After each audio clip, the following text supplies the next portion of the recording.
अंदाज आप इसी बात से लगा सकते हैं, जितनी रकम के लिए पूरा पाकिस्तान इंटरनेशनल मॉनेटरी फंड के सामने मिन्नतें कर रहा था, उससे कहीं ज्यादा रकम जम्मू कश्मीर के लिए हमारी गवर्नमेंट ने मुहैया कराई। हमसे बेहतर रिश्ते बनाकर नहीं रखते। आज जो आपको इंटरनेशनल मॉनेटरी फंड की जो मांगना पड़ा है, उससे ज्यादा तो हम दे देंगे। पर राजनाथ सिंह साहब जो कि डिफेंस मिनिस्टर है भारत के, उनका कहना है कि भारत पाकिस्तान को इससे भी ज्यादा पैसा दे सकता है, यानी बेल आउट पैकेज जो है भारत की तरफ से पाकिस्तान को इससे भी ज्यादा मिल सकता है। तो सर देर किस बात की है, अकाउंट नंबर भेजूं क्या? ये है वो चीज जो मैं समझता हूं कि पाकिस्तान की होनी चाहिए। हमारी एक्सपेक्टेशन बहुत ज्यादा है, परफॉर्मेंस जीरो। उनकी एक्सपेक्टेशंस उन्होंने कम रखी हुई थी एंड परफॉर्मेंस उनकी बहुत ऊपर है। अब and then they are growing. India तो ऑलरेडी जो माशी लिहाज से वो पिछले लास्ट तकरीबन 15-20 साल से, जब से मनमोहन सिंह का गवर्नमेंट आई है, एक पॉलिसी के तहत चले आ रहे हैं। वो ऑलरेडी दुनिया की 5वीं बड़ी मैशत थी, लेकिन अब लेटेस्ट जो आ रहे हैं फिगर, वो लग रहा है कि दुनिया की दूसरी बड़ी मैशत बनने जा रही है।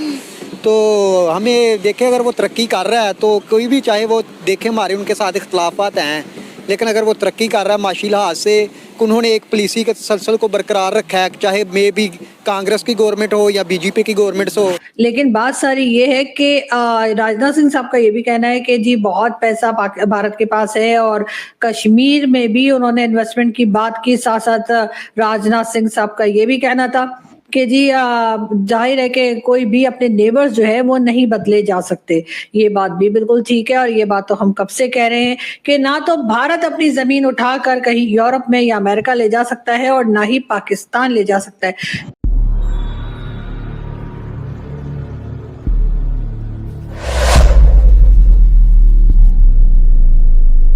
एक बात जरूर ऐसी है जो भारत ने की है, और भारत की वो बात सुनकर मेरा ख्याल है सब पाकिस्तानियों को अपने कान ऐसे करके बंद कर लेने चाहिए। और उसकी वजह ये कि वो बात सुनकर हम दूसरे कान से निकाल नहीं पाएंगे। और वो बात क्या है? वो बात है जी उनके डिफेंस मिनिस्टर, जी हाँ, राजनाथ सिंह साहब की।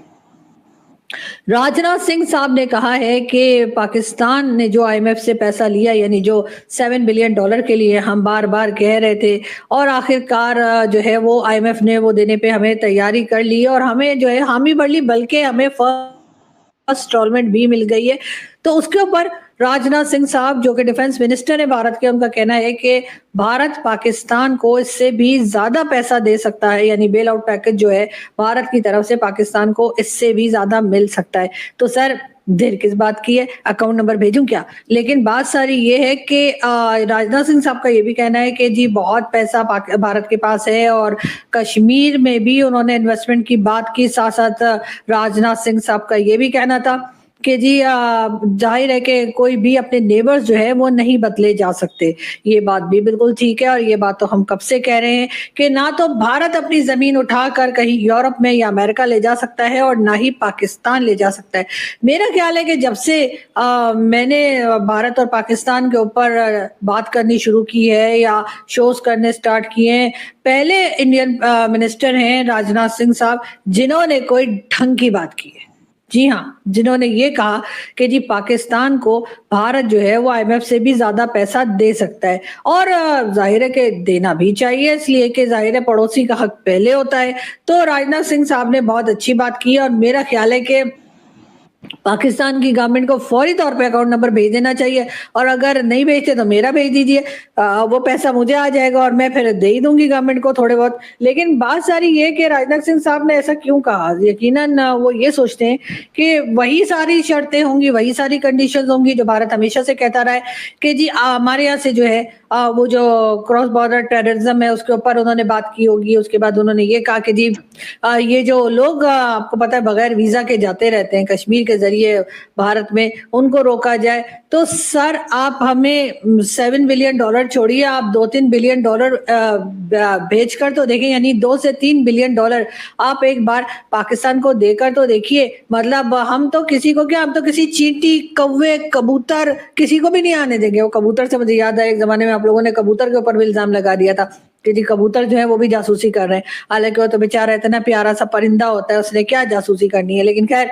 आप एक बार जैसे मैंने कहा कि राजनाथ सिंह साहब ने कम से कम उस डायरेक्शन में सोचा, तो जिस डायरेक्शन में मैं न जाने कब से मोदी जी को कह रही हूँ कि मोदी जी प्लीज कुछ कीजिए, आपको हम ना तो कश्मीर कश्मीर कहते सुनेंगे और ना ही खालिस्तान वालों का साथ देंगे, बल्कि हम तो पकड़ पकड़ के आपको देंगे कि ये देखिए ये खालिस्तान के लोग हैं और ये वो लोग हैं जो खालिस्तान बनाने की कोशिशें कर रहे हैं, हम तो उनके नाम लिस्ट और क्या कुछ आपको पकड़ा देंगे। लेकिन कश्मीर कश्मीर करना भी छोड़ देंगे, उसके बाद आप जैसे मर्जी अपने कश्मीर में डेवलपमेंट करते रहिए, कुछ भी करते रहिए, और यहाँ से टेररिज्म तो छोड़िए, टेररिज्म का टी भी वहां नहीं जाएगा। लेकिन बात सारी ये कि जो बात आपने की है उस बात के ऊपर आप अपनी गवर्नमेंट से कहिए कि वो कुछ थोड़ा बहुत एक्शन भी हमें होता हुआ दिखाई दे।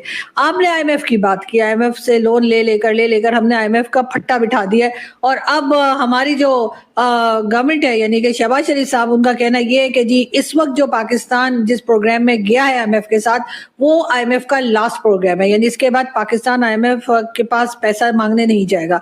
अब इसके दो रीजन हो सकते हैं, या तो आईएमएफ अपना ऑफिस बंद कर रहा है, या फिर आईएमएफ ने पाकिस्तान से कह दिया है कि हमें माफ कर दो, हमारे पास और पैसा नहीं है तुम्हें देने के लिए, आइंदा मत आना। और उन्होंने बाहर बोर्ड पे हमारे लीडर्स की और हमारे लोगों की पिक्चर्स लगा दी हैं, फोटोज लगा दी हैं, और कह दिया है कि इनमें से कोई अंदर घुसने ना पाए।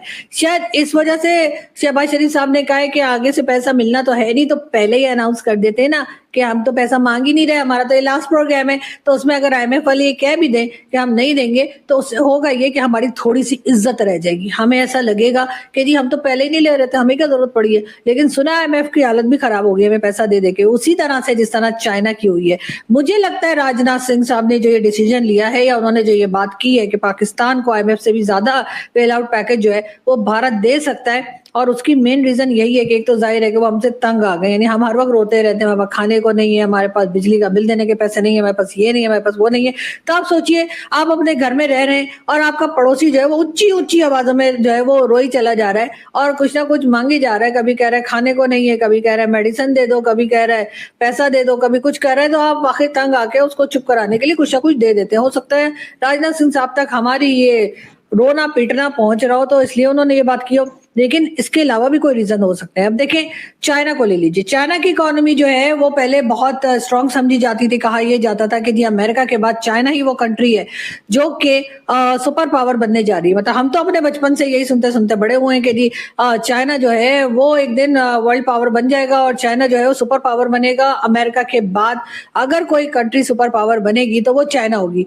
अब ये चीज भारत को तो बिल्कुल पसंद भी नहीं आती, इसलिए कि भारत और चाइना का आपको पता है 36 का आंकड़ा है। तो अब भारत और चाइना जो है वो एक दूसरे को पसंद नहीं करते। ठीक है, किसी तरीके से एक दूसरे से बात कर लेते हैं, थोड़ी बहुत ट्रेड जो चल रही है वो चल रही है। साथ साथ अगर किसी इवेंट में या किसी ऐसी जगह पे जहां पे दोनों नहीं होना होता है, मजबूरी होती है, वहां पर थोड़ी सी हेलो हाय भी कर लेते हैं।